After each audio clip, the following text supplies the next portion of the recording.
Hello, beautiful, amazing, fantastic world, and you, individual out there. Today, I would like to speak about the surface level is cold, while the deeper you go, the more deep you go, the warmer it becomes.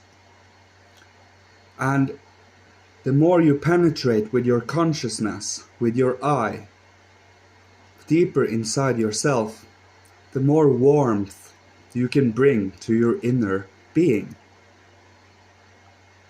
The more you become aware of your inner faculties for perceiving the world and to be able to communicate with others and to see yourself and to be able to adjust and to unfold more of your potential day by day, requires to penetrate and to use your inner vision, your inner eye, your inner ego to observe yourself, to find out about yourself, but also finding out about yourself through others, who you are in relation to others.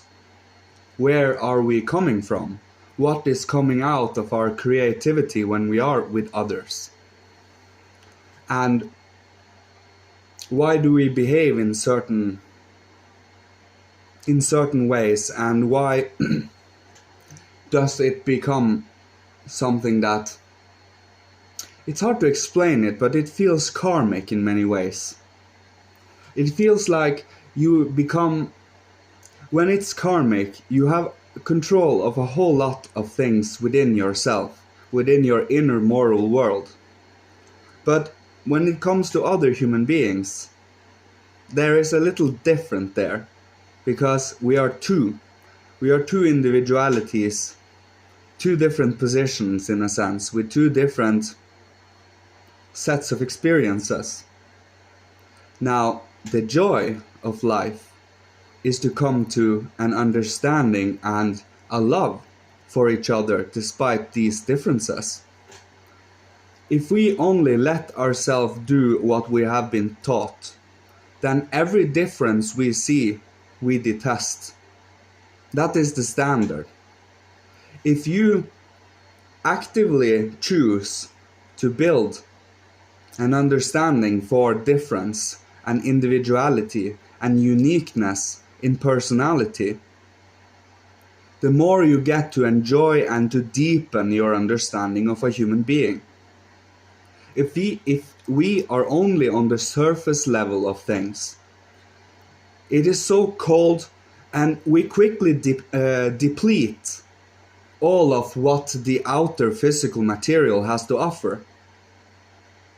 But to allow inner soul impulses and different kinds of feelings and emotions and will impulses and thoughts to stir, to allow for a different kind of experiencing the world than what we have been taught.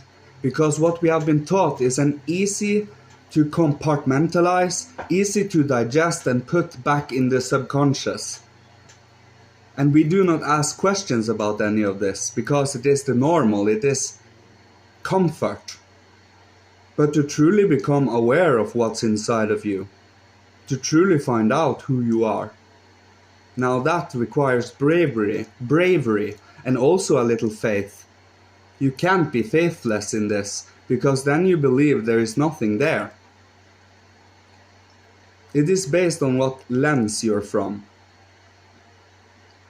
So, by having a certain light and warmth and life within you, a certain life force, a will to live, but also a warmth that you can share with others, and a light that you can bring upon certain subjects, certain topics we might discuss, certain creative endeavors to build towards the future. We do often not even consider these things. That is why there are people that are artists, that are spiritual teachers, that are doing spiritual work in different kinds of ways that truly brings light to these subjects and topics. And by doing so, it brings a trigger or a certain catalyst or a stimuli to what is already inside you, so you can become aware of it inside you. That is why we do this. Because many of us haven't even heard of these things, but all of a sudden you hear of it and then you can find it in yourself. It has to be reality though. It can't be something abstract, something we can't grab a hold of, that is of no inner, of inner reality. We have to connect it to this earth, to this solar system, to this planet and our human evolution and development. If we stray from that, that is when we are falling into an abyss or a trap. That trap often comes with opportunities to get out of course, and there is two traps. It is to be too frivolous or too unserious, and the other one is too serious. That is of course just one aspect of these two beings. But in the middle is the golden line. We are the balance between these two. But we should not choose either or, because we are both.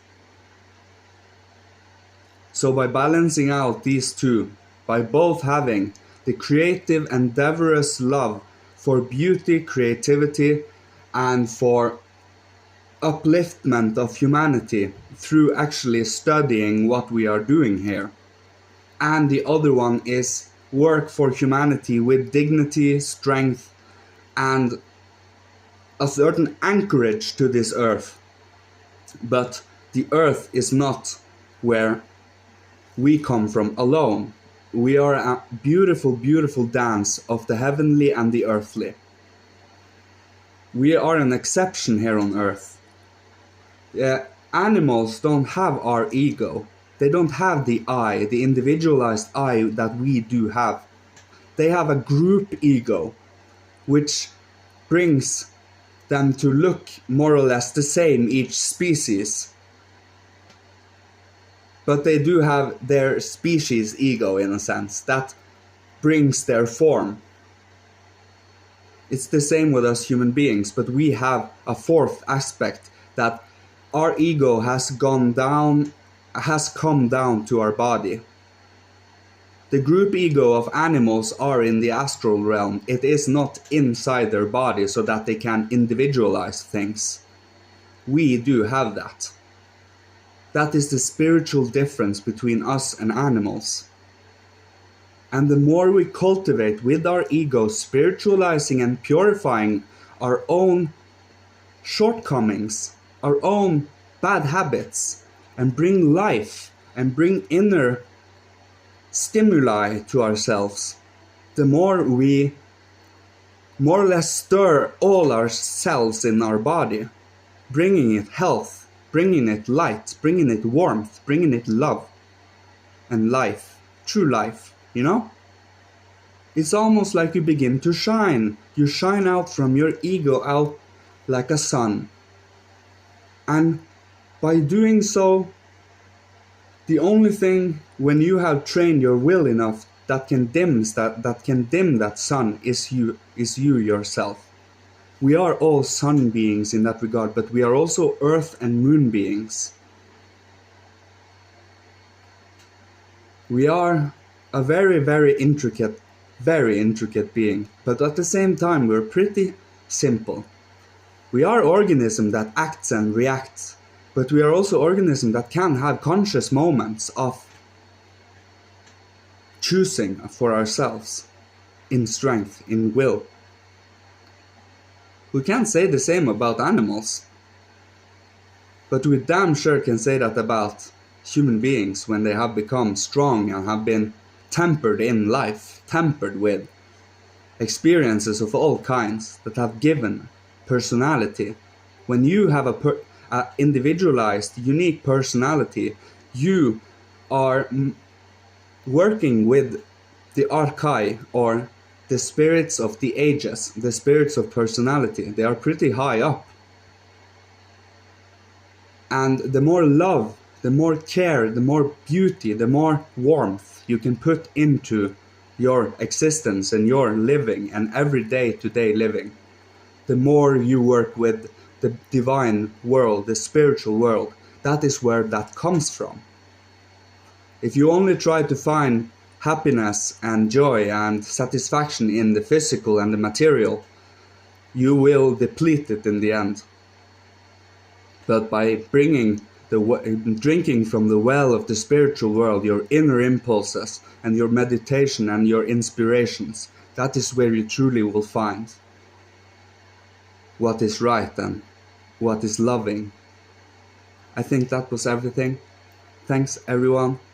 May the divine guide us all and guide you, and may you find your strengths and your path in life. Love you all. Thank you. Goodbye.